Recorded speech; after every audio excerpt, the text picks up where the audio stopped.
Welcome to Permission Granted, a Wilder Intimacy podcast. This is a space for people who have outgrown the boxes they were handed and are brave enough to ask what lives beyond them. Here, we speak about Eros and prayer, power and tenderness, devotion and defiance, the sacred and the profane, without asking them to compete. You may not agree with everything shared here, but you may find something rising in your body, heat or grief, resistance or longing. This podcast is not here to keep you comfortable, and it's not here to protect old identities or create polite consensus. It's here for permission. Permission to question what you were taught, to outgrow what you thought once saved you, and to pause if something feels charged. You have permission to turn this off, take a break, and come back when your body says yes. This show is for the courageous. It's for the questioners, the ones who suspect that holiness might be bigger than obedience. This is not about self-improvement or hustle culture or spiritual bypassing. It's reclamation. And today's conversation and my beloved guest lives right on that edge. So welcome to Permission Granted, conversations that set you free.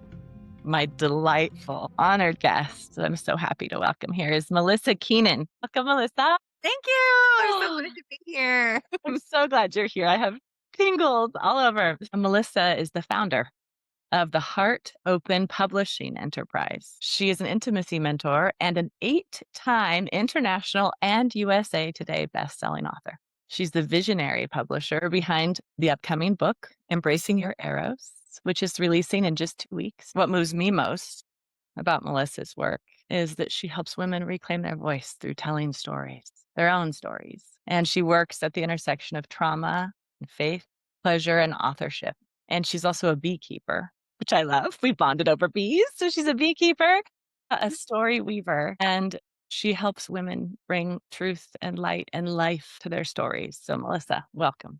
Thank you. I'm so honored. And thank you for the beautiful words as an introduction. So beyond all the titles and the things you've accomplished and done professionally in this life, what do you most want us to know as we begin about your story and about you? I've been through quite a transformation in the last 2.5 years. And it's one of those places where you reached a pinnacle and you kind of got bored with life and you thought you knew everything. I hate that place. I actually really dislike the place where you're in the plateau and you're just like, I can't possibly know everything. It's boring. But also the knocking down is very humbling.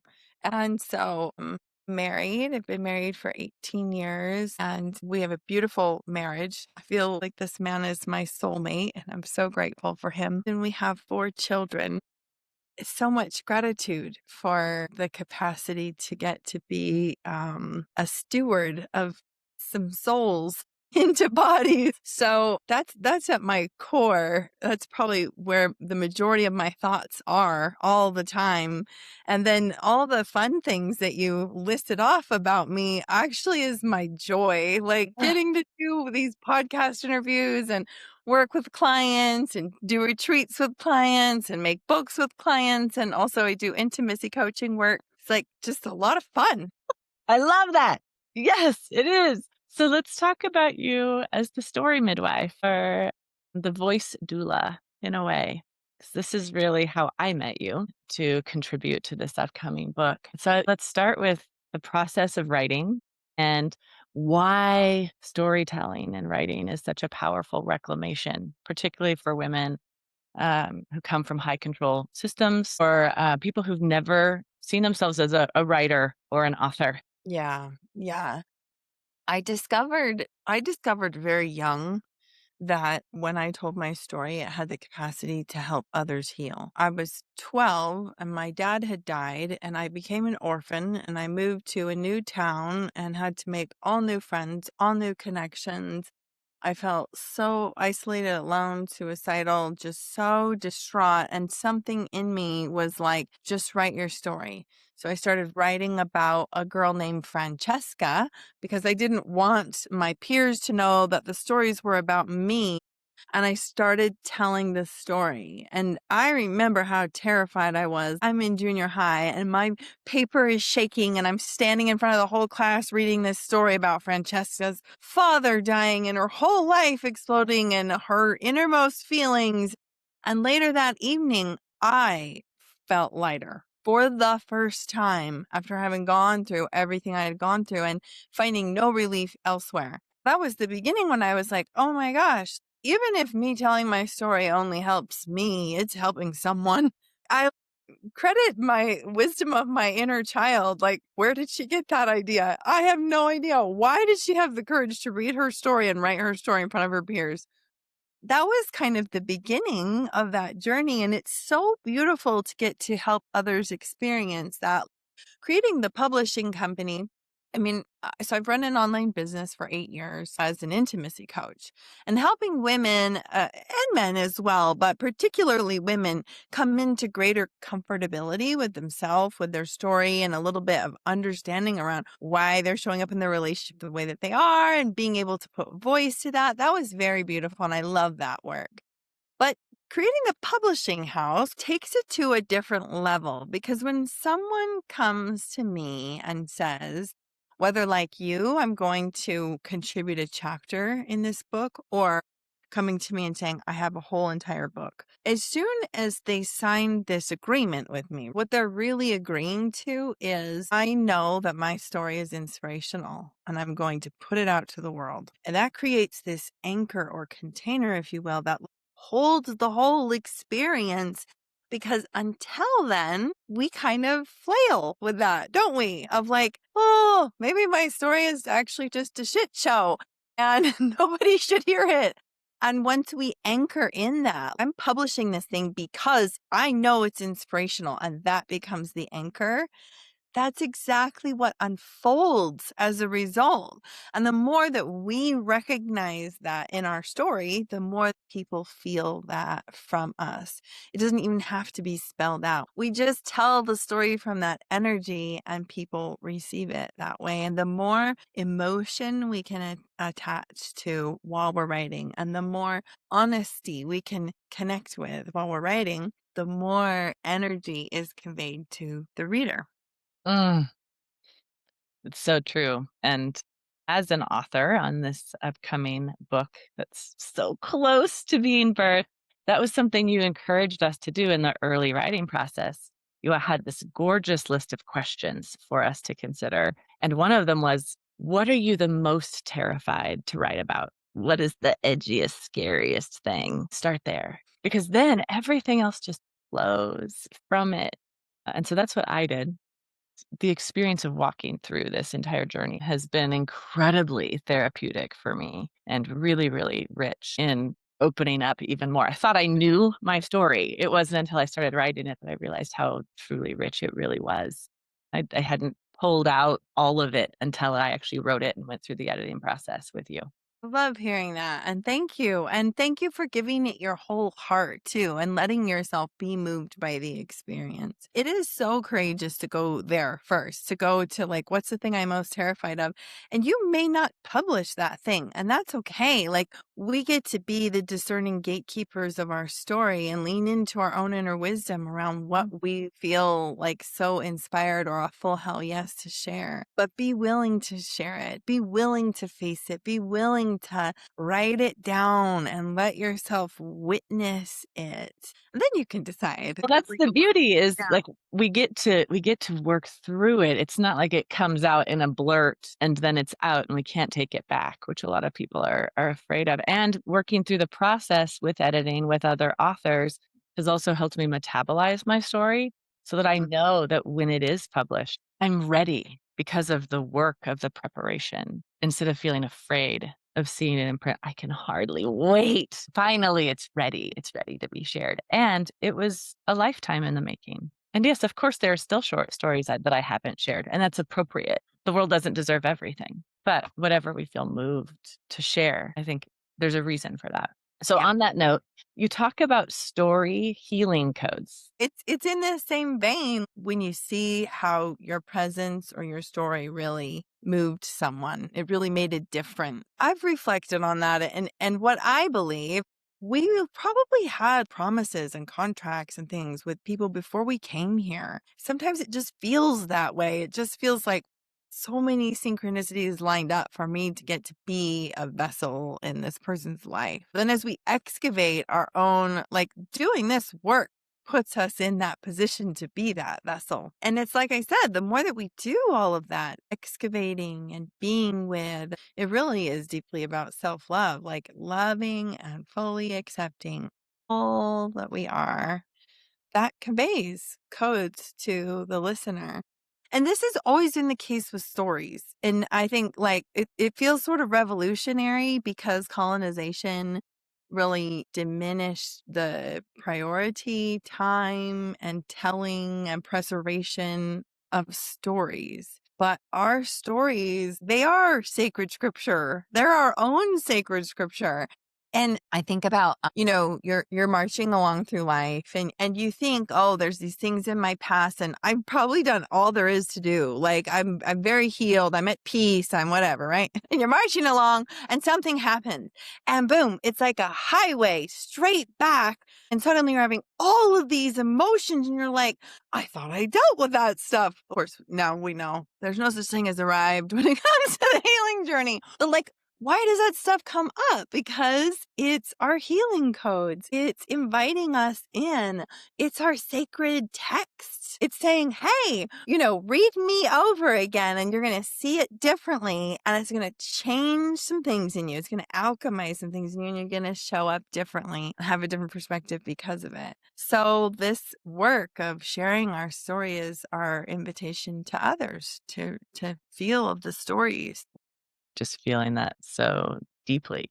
We did lose our storytelling traditions and a lot of meaningful fabric of our lives. So it's beautiful that you're bringing that back. In terms of this book, this is different than other books that you've published. We've talked about this one. It feels different. It's had different kinds of challenges and obstacles, different kinds of work for you as not only an author, but as the publisher holding all of these stories. So tell us a little bit about that. Embracing your arrows has been such a gift. I too have allowed it to alchemize me, and I'm not the same person as I was, and my company's not the same as it was when we started this project. There came a time, so when a book comes to me, I always sort of feel into like, I'm very woo-woo, I'll just say it out loud. I feel into like the spirit of the book, and I feel like it's got its own entity, and it usually takes a little while for me to like get to know it. Like I was trying to get to know somebody, like what are the facial features? And what came through was this book will not be complete if it is not rich with diversity. I had already been saying we want everybody's story, want every type of story in this book, but I realized it wasn't enough to just say it. And because of this book, I created a partial scholarship program that will exist in my company for the rest of time, which honors the voices of people who come from historically marginalized backgrounds and gave access to people who may not have had access previously. I was amazed at the reception and the response and the super cool people who have come through because I created that. And so this book has all different walks of life, all different gender orientations, different sexual identities, different paths with their own eroticism and religions and different races. I feel like it's such an honor. Each person's bringing their whole lineage and their lived experiences that are not an echo chamber. I just felt this rush of energy come through me when you said that this book is not an echo chamber. These are original stories from unique individuals that showcase this vast spectrum of what Eros really is.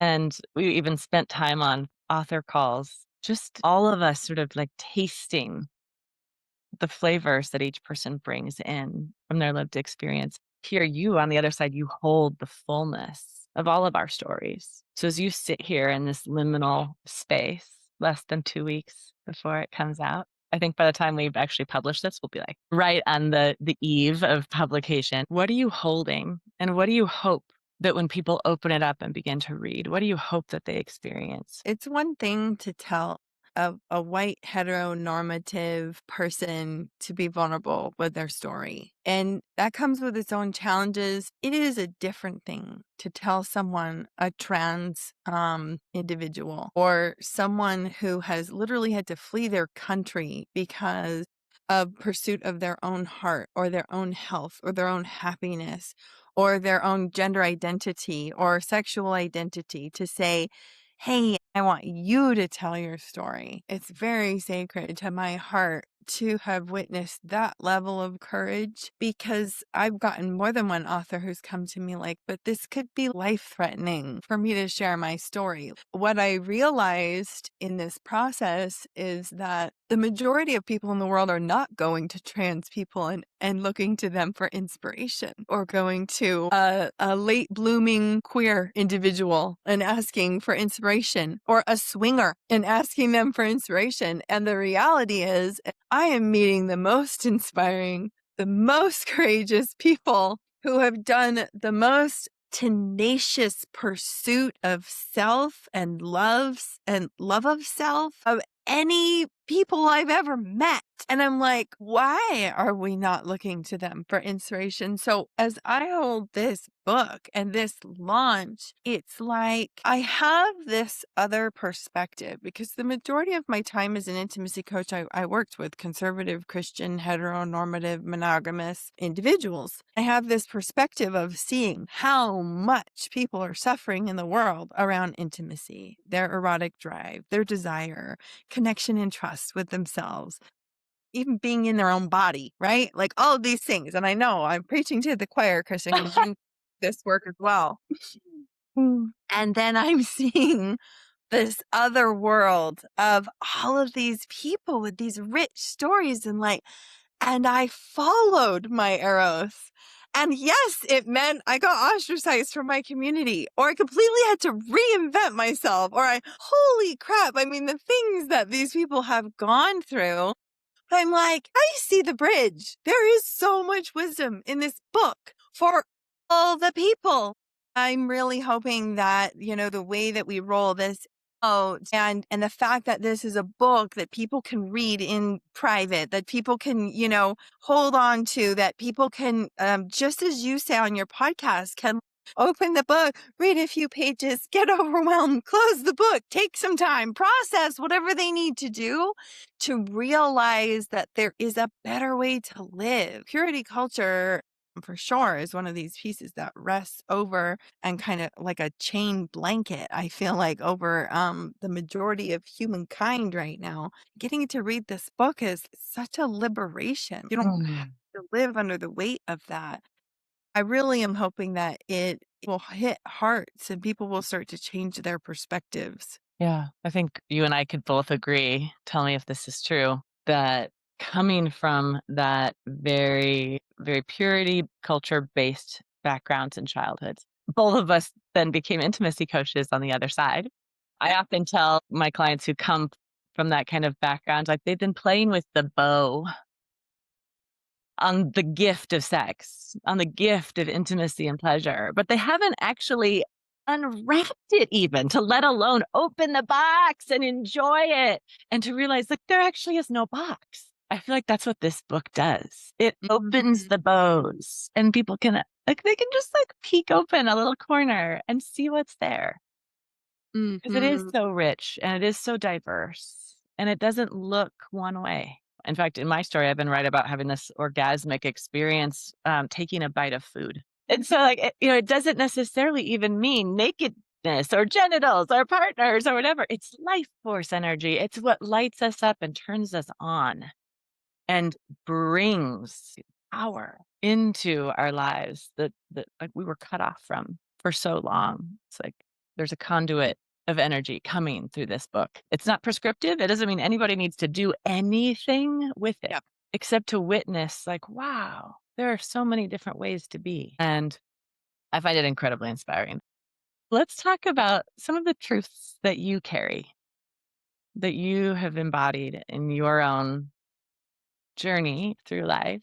Let's talk first about Eros, since it's something we unpacked in the book. We all, as authors, try to address in our own way, our own answer. What do you feel like people get dangerously wrong or completely off about Eros? I think that it's all just about sexuality. Yeah. Yeah. Yeah. This like very limited view. Oh, well, if it's about sexuality and sexuality happens to be hard, then Eros is probably not for me. Because really it's all of this field of sexuality, eroticism, all of that connected to our vitality, just as you said, connected to our wonder and awe and like the thing that makes us leap out of bed in the morning. And these two are connected. I've had a lot of people since we created this book ask, what is Eros? I don't even know. And there is not a better term to talk about this connection between vitality and our erotic drive. Ah, it's so true. I find my emails sometimes get censored, right? Because of this word erotic. We work in this space of Eros as intimacy educators and coaches and writers. Yet erotic is seen as this like adult term that needs to be sent to spam folders. And one thing I've been really focused on because it was a part of my journey is reclaiming erotic innocence. It's curiosity, it's creativity, it's our original birthright. And there's nothing dirty or wrong about it. Being able to bring playfulness and hunger and yearning, all of those things are truly about life, vitality, magnetism, radiance. It's all of that. It's the heartbeat of life.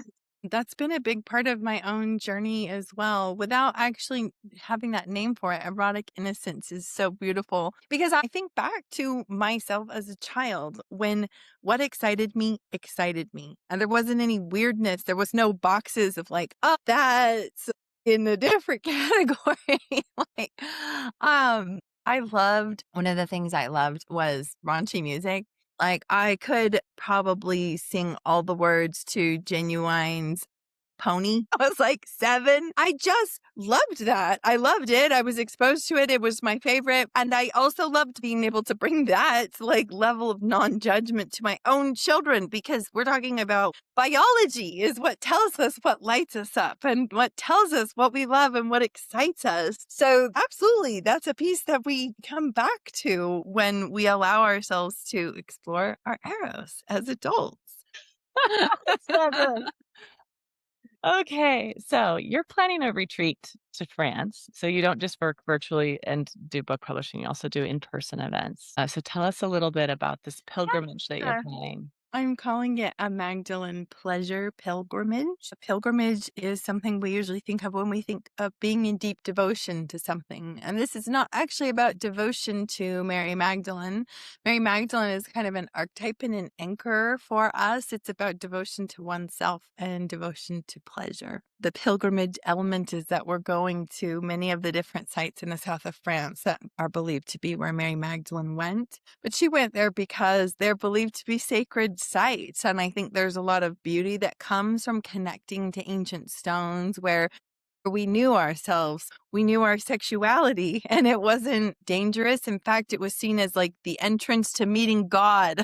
So we will go, we will be among the stones, among the caves, and we will also do activities that invite us into deeper levels of our own pleasure. It's not a lot about, eroticism. There's no romance. It's for women and femme presenting, but it is so much about somatics and being in your own body. And recognizing that relationship with your own inner guru that knows your pleasure, knows your eros, knows your eroticism. Yeah. Oh, it's going to be so beautiful. Thank you. I Yes, feel like September. I cannot wait. September of 2026, the south of France with Melissa. One of the questions that I've been wanting to ask every guest is if there was a soapbox moment and if you had just a few minutes with women sitting around in a circle, face to face, and you could whisper or you could do it in the old oral tradition of storytelling or heart connection,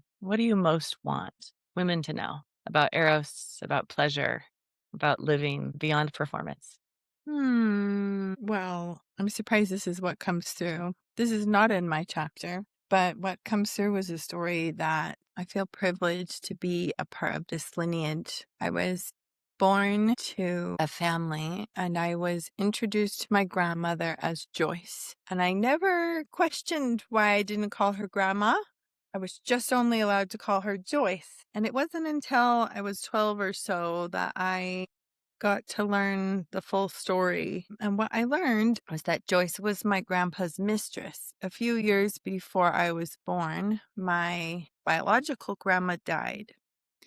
And she died after 9 years suffering with a chronic disease. And all 9 years of that, my grandpa was in an affair with Grandma Joyce. And about the last 3 years, he moved Grandma Joyce in to be the hospice nurse. She did not have any hospice nurse experience whatsoever, but he moved her in to be the hospice nurse for my biological grandma. And so there was always this kind of weird feeling, this like hate in the family towards Joyce that I couldn't understand because for me, she was the best grandma ever. She just lavished on me and spent time with me, and we would draw together and take walks together. And she used to be a card dealer, so she would teach me all these like card games and card tricks. And this was what I knew of Grandma Joyce. I think in many ways, the way that she loved me shapes the way that I receive love. I love to be doted on and cherished, and she would take pictures of me all the time in different outfits and different dresses and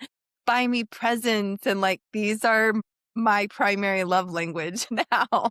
It came from my grandma Joyce. So learning this about her was devastating. Like, what was I supposed to do with this information? And a few years ago, I was given a bag full of letters. And the letters were from my biological grandmother. Her name was Lillian. And they were letters she was writing to her daughter. And all the letters were full of the affair, full of how she felt, full of this Christian woman who just deeply wanted to have her husband love her. She stayed married to him by choice for 9 years because she just wanted him back. She felt this Christianly duty to remain faithful to her husband, even if he wasn't remaining faithful to her.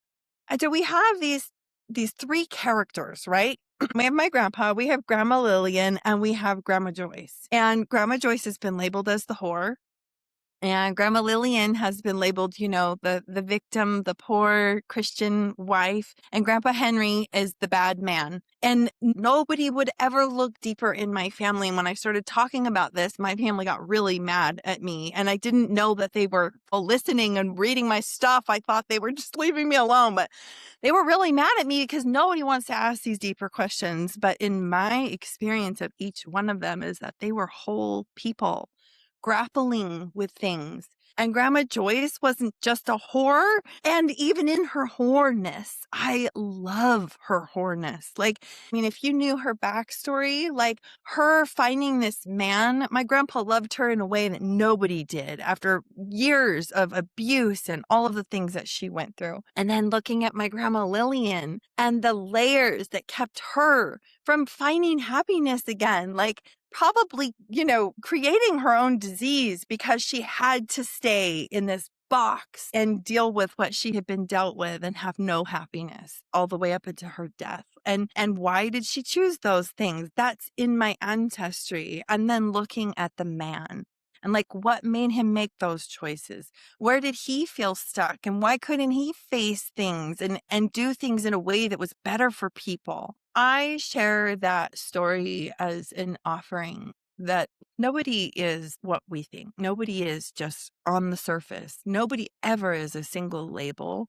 And I think that when we hear that story, there's probably layers inside of each of our stories represented by those characters, and where we judge it and where we shun it and where we label it and we hide it. And I just would invite every listener to ask some questions of those parts of ourselves. Let them all exist. Maybe no one was bad or wrong in that story. 'Cause to me, for me as a little girl, no one was bad or wrong in that story. I never got to know my grandma Lillian. She died before I was born, but I loved getting to read her letters and hear her voice. And I'm grateful that she lived all the life she lived so I could be alive today. And my grandma Joyce was so good to me. And my grandpa was so good to me. So to me, none of these people were bad. And what if that is the way that we could relate to our story? I felt absolutely spellbound listening to that. Thank you. It's easy to look at anyone's story and just assign them a character, like villain or victim. Like there's the whole drama triangle right there in those three characters, right? And yet, so much depth and richness there and so much complexity. That raises something in me that I'll just share, which is my great grandmother passed away when she was fairly young, had some young children. And so my great grandfather remarried her sister. So the woman that I grew up with knowing as my great grandmother was actually my great great aunt. Wow. And she raised her sister's children. And it was very much duty based. She had already decided to be a spinster and had no plans to have a family. She had a career and she had a vision and she was a very powerful woman. She had deliberately chosen singleness back in the spinster days. Then she took on raising her sister's children. It was not a love match. It was separate beds, separate everything. And yet, this was what they did. And there's certainly a culture of, a history of, for myself as well, doing the right thing. So, your grandma Lillian makes perfect sense to me. A lot of people now would say, why did she stay? But it made sense for the world that they lived in and the way that they grew up, what they believed. There was a loyalty there in that. There's pain and richness and beauty in all of it. The very first time you said her name, I thought I was hearing joy before you finished it. Like, she isn't just the whore or the mistress. She became the grandmother. And all of us can move through different iterations and layers and levels. Thank you for bringing that paradox. And how beautiful to ask the questions instead of just believing the family narrative. It's really common for the cycle breaker, also known as the black sheep or the canary in the coal mine. I'm definitely one of those in my family. Sometimes they get the most hate or bad press, and yet there's something there. They're changing something. They're change makers. That's exciting. Right. So let's follow with that on the little Christian girl that you were. You had to die to some personal identities that were handed to you, personal labels that you inherited to go through your own religious deconstruction and into spiritual restoration that you've been doing. So tell us a little bit about that, please. I was very much raised like, good thing you have a savior Mm. because you're going to mess everything up. You cannot trust yourself. There was so much fear. And then there was also this element of like, my dad was an addict and really was unable to break free from it his whole adult life until he was diagnosed with cancer and died when I was very young. So when he had me as his only child, it was like, oh my gosh, she is the savior. She is the promise for our family line. She's going to show up and her dad is going to change. Everything is going to be great now. All of that translated into pressure on me. That has been so real for me since I was old enough to start to formulate concepts, which was a lot of pressure. So for me, being the Christian good girl was deeply entwined with my own survival from the very beginning. And the more trauma that I went through as a young person, the more I would up my game of closeness with God. You know, you lose an earthly father. Okay, then great. That's fine. It's not a problem because I have a heavenly dad. And we're going to increase time in prayer, meditation, and scripture reading and choir singing and all of the things. Like my teens and my 20s were both so full of just everything I could possibly do to show God that I loved him. Certainly purity culture was a huge part of that as well. But also this feeling that I would never be enough and I had to constantly try to be perfect and that was the point. You're never going to be perfect. You're just supposed to keep trying. It was so painful and awful. It's so funny because I got into the personal development world I was very aware that I had too much anxiety and I had depression, and I identified pretty early on it's because I never feel like I'm enough. I mean, I applied so many tools to this thing. Why can I not move through this perfectionism, not enough thing? I was like, oh, there's another problem. Let me just see if I can fix that too. Finally, I hired a coach who started teaching me about the world around me, and that maybe there were some systems and some beliefs that were setting me up for failure when it comes to trying to change my inner beliefs. That was really where things started to shift for me. Because when I talk about in my chapter being able to fully receive pleasure, there's no room. There's no room for it. And I think that like the more pleasure I've allowed myself to experience, the more irrelevant I recognize those messages to be. Yeah, woo. Let's pause there for a second. The more pleasure you receive, the more irrelevant you find those self-rescuing, self-savoring behaviors to be. Yeah. Yeah. Yeah, exactly. I remember Mhm. being told to keep my RPMs up. I don't know if you ever heard that one. Reading, prayer, and meditation. Uh-huh. I'm a big fan of social reading and prayer and all of those things still, but as a way to add beauty to my life, not as an earning worthiness, not as an exhausting treadmill of tasks. And when you talked about that, like doing everything you could to be good with this inherent belief of being born bad and Yeah. wrong. And then the added pressure of now you're going to redeem the entire family arc of our story. That's hard to breathe under. I was very much told to remember the family name. That was one of the things I would go out of the door of my home being told, like I'm representing this family. And so I had that, but I never felt that I was responsible for the entire family on my own shoulders. It was just that I had the power to make the family look good or bad. But it Mhm. sounds like in your story, it was very much like, I am the answer. Yeah. Yep. And it played out more and more. It wasn't just like, I mean, even when I became an orphan and I had moved in with my aunt and uncle, even though I was considered a ward of the court, and continued things would happen. And I would feel responsible for rescuing and bringing people back to Jesus. And I mean, so much pressure. I just look back with so much compassion on my younger self, and having raised my own children too. I think I would never, ever look into my daughter's eyes and say, you need a savior and you are not enough and you better. Ugh, yuck. Oh, but yeah, that's what I carried. Yeah. And so ending that terror of badness and stepping into something totally different. So I want to read a quote from something that really stood out to me from something you shared. So let me get it exactly right. This is the question you asked. What if everyone and everything desired to delight in and cherish me in my pleasure? Talk about paradigm world shift. So what happens when we dare believe that? This is my thing. I've been asking myself this question for 2 years now. What if everyone and everything desires to delight and cherish in me and my pleasure? There just came this moment when I realized I don't actually think everyone's out to get me. Operating as if that's true is hurting me more than the few people out there who will hurt me.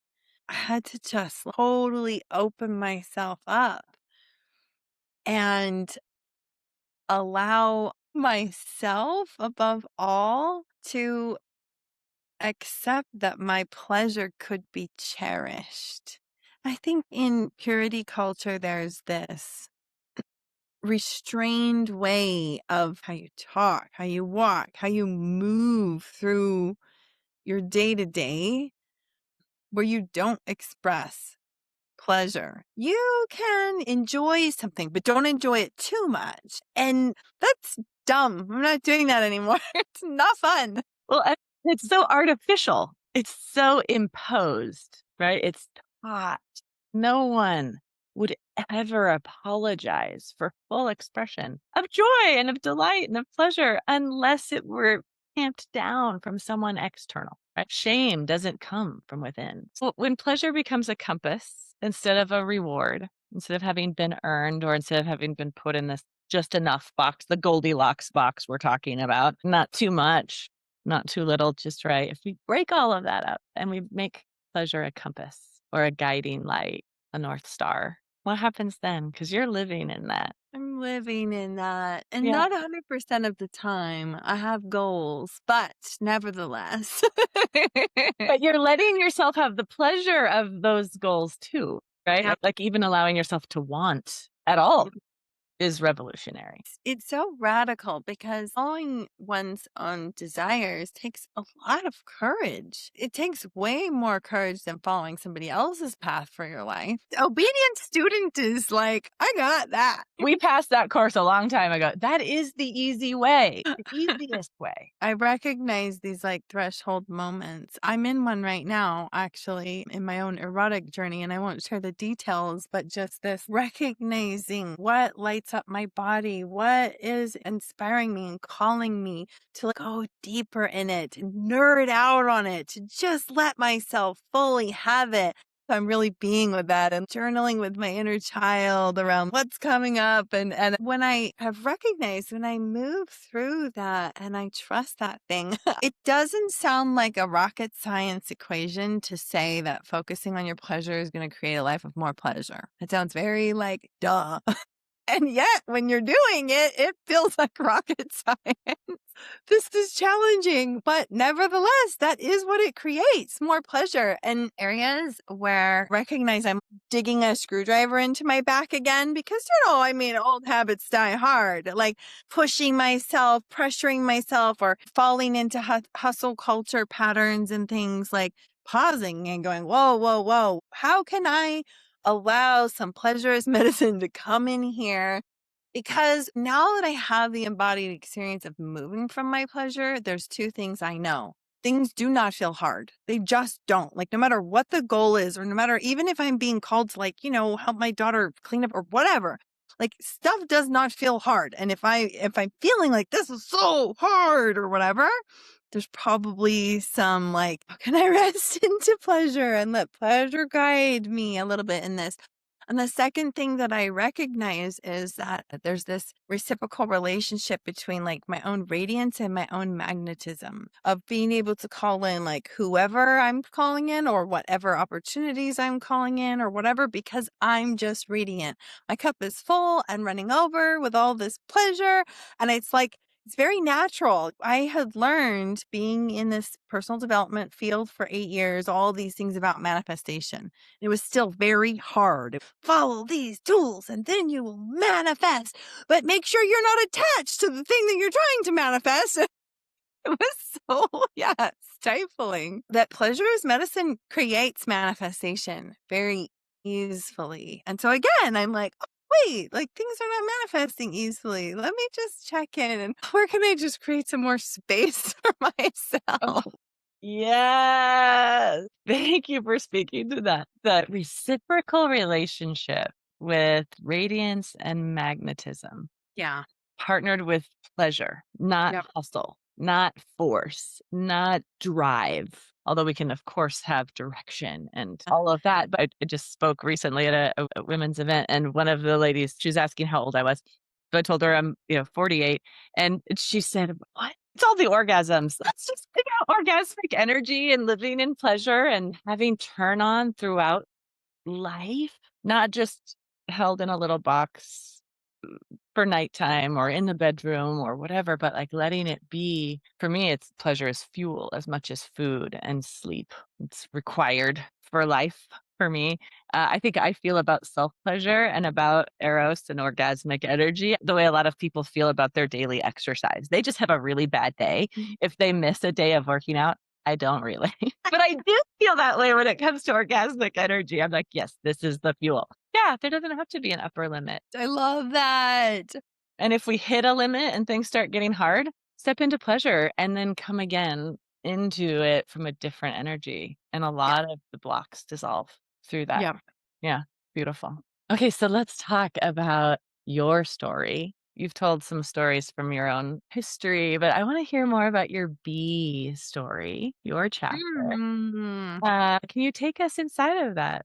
Yes, I share this story in detail in the chapter, but that question about people cherishing and delighting in my pleasure came from a dream, which came from bees. My husband had been a beekeeper since 2020, and it was around this time of year, actually. The frost was just beginning to melt and everything, and we went up to the hive to check and see how did the bees fare for the winter, and the hive was empty. And I didn't really pay attention to him and his bees. That's how I thought about it, him and his bees. And that's kind of disappointing because I was just starting to gain an interest in the bees that had lived on my property for all these years. And I heard as an inner voice from the bees, and they said, "Don't you know what your name means? My name is Melissa. Melissa means honeybee in Latin. We were never here for your husband. We were here for you, and you didn't pay attention." I was chastised. And after that, the bees started talking to me. I started being led to all these different books about bees, and bees have absolutely been a steward for me. This all happened while I was still a part of the high demand religion. A few months later, being stewarded out, the bees held me through the whole thing. And I would go in my backyard and meditate on bees. And the whole time I kept feeling like, I think I'm supposed to ask bees to come onto my property. And so I did every day, every day, every day. And they arrived in August, which people say August bees die because they didn't have time all summer to build up their stores and everything. So I just had this relationship with these bees, fed them and, I'll help them so that they could get themselves ready. We had kind of a longer summer. Everything worked out. And I had these bees with me for a year, and then they split, and basically the way they birth additional hives is they split and make a new hive. And so through this whole process, I'm going through all this inner transformation. I have this relationship with the bees. So one day I had this dream, and it was really traumatizing. I was back in my childhood, and there was all this abandonment and neglect and abuse, and I was left alone, and everyone was gone. And I was so scared. I just felt like the same terror that I had felt when I lived it. And then I asked, what's the point? Can I see some light here? Why am I being shown this again? And suddenly everything got dark, and I was dropped into a beehive in my dream. I didn't know I was in a hive. I just knew it was really dark at first, but all of the fear kind of started to go away with the sound of this hum. And the bees suddenly were all around me, and I was completely naked. So I was vulnerable, just like I was before, but vulnerable in a different way. And I was no longer alone. I was surrounded by bees, and the bees were like bee people. They represented just, I think, entities that wanted to support me. And they came in and they placed a single bee finger on every part of my body until every part of my body was covered. So it was like millions. Every part, like with this teeny tiny little. Yeah. And I felt like they were sending me this energy of healing. And the message was this question about cherishing my pleasure. It was healing my relationship with pleasure. And I could feel all of their wings patting, and the vibration and the buzzing. All of this was in sleep. And I was receiving all of this healing in my sleep, and I started to feel it in all of my body. And I woke up with a full body orgasm. And that was the first time I ever learned that that was a thing. Every cell of my body, my hair, it was like every cell was vibrating. And that's when that question came in. And it was like this invitation. This is how you can live for the rest of time. I'm so grateful for the bees. My skin and my hair and my body can feel what you just described. That's actually the transmission that happens when we share our stories. Exactly. Yeah. I could feel the sense of being aware of the darkness and being aware of not being alone, and yet not feeling afraid, but feeling a part of something. Wow, what a beautiful initiation. Thank you. for I've sharing that. often pondered, and I don't include this in the chapter, like, why did I have to start with that intensity of my upbringing? And I don't have all the answers to that, but my childhood was so devoid of intimacy, of true connection. Going through abandonment is not belonging to anything. You feel just cut loose and scared and alone. And it's so interesting that I found the work of intimacy, and I'm a badass connector and I really love connection. And I think sometimes having some of these painful things in our lives creates that contrast to help us step more fully into our calling or our mission or the most fulfilling work that we can do while we're here on the planet in this body. And this extra piece about pleasure made me realize all of these rules were actually barriers to intimacy with others, connection, because there's so many rules, there's so much prescription around how relations can be and how people can be. And if I am allowing myself to be in my full pleasure, that is the deepest place you can connect with me. Whether we're sharing a mango or other kinds of amazing things that we can share. My story in the book, my chapter begins with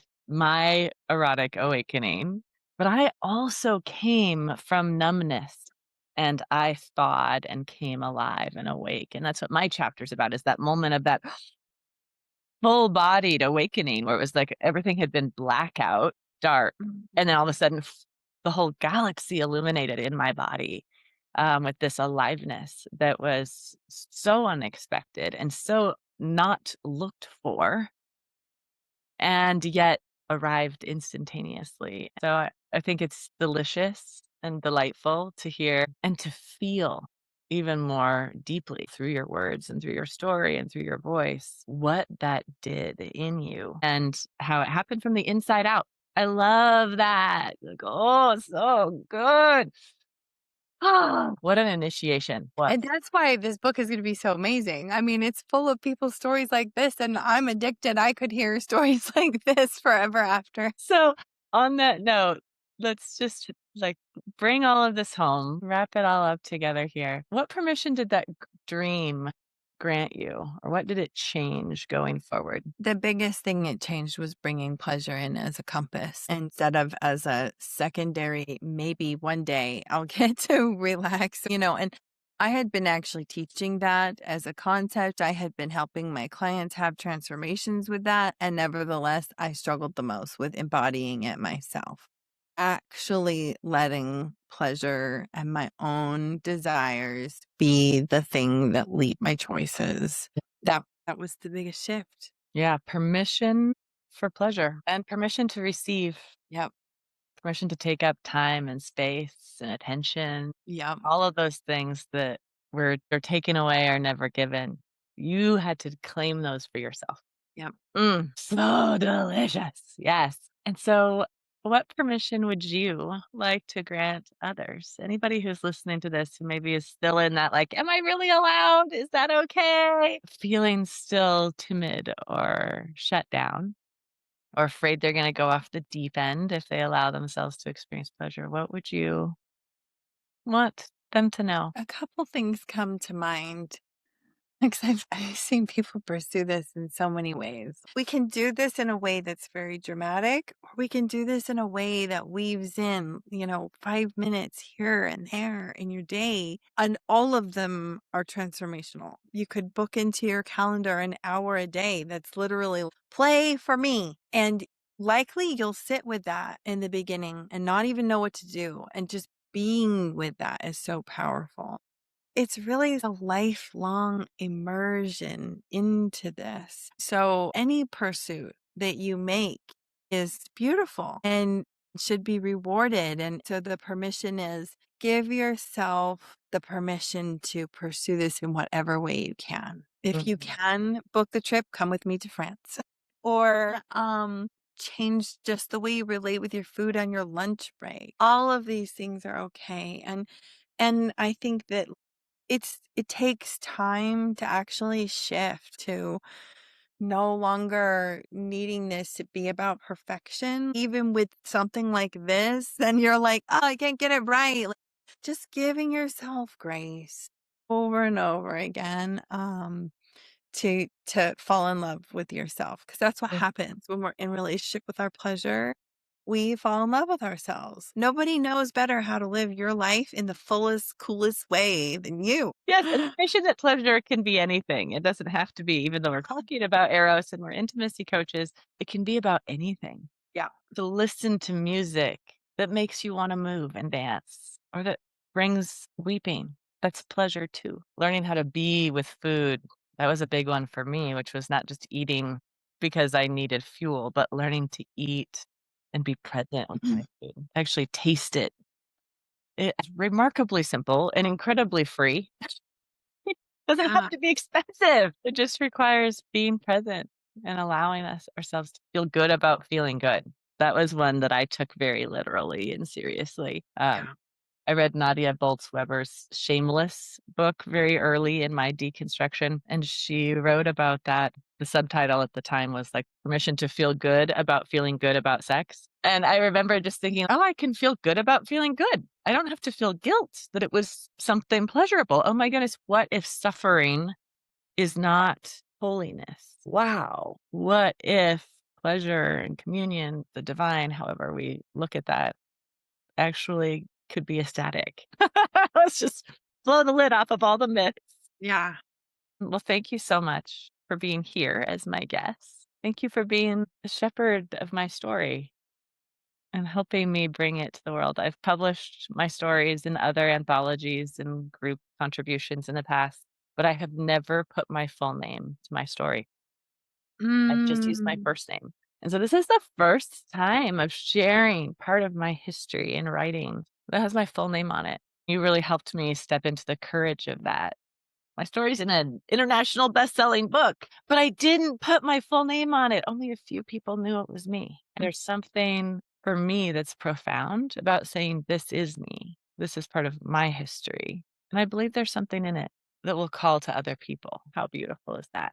Tell us how people can reach you first, and then anything that you want to leave us with as a closing. MelisaKeenan.com has every link to find information about all the things.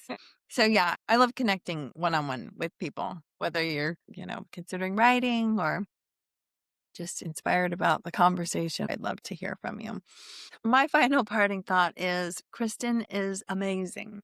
And this podcast is going to send ripples through the world. This is such a time of permission, in a way that particularly women have not experienced for thousands of years. I'm so grateful to you for the inner work you've done through your journey and through the pain and the challenges of the things that you have had to walk through in order to be the guide and the person that you are. And I'm just so excited to see you continue to unfurl and shine and bring impact and beauty to the world.